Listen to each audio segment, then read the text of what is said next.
फक्त एवढीच कारणं नाहीयेत, तर अहमद पटेल आणि अमित शहांमधल्या कोणत्या वैरामुळे राज्यसभेची निवडणूक ही काँग्रेससाठी इतकी कठीण झाली आहे, पाहूया.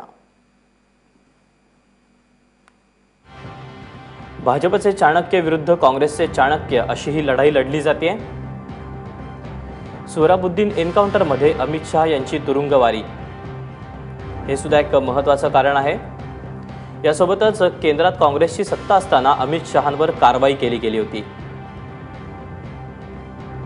कारवाईला अहमद पटेल यांनी खतपाणी दिल्याची चर्चा होती. यासोबतच इशरत जहां एन्काउंटर प्रकरणी अमित शहा यांची चौकशी केली गेली.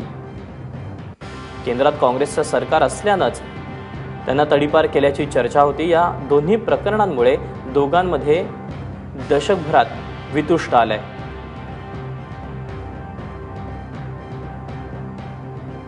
ही काही प्रमुख कारणं आहेत अमित शहा आणि अहमद पटेल यांच्यातील वैराची.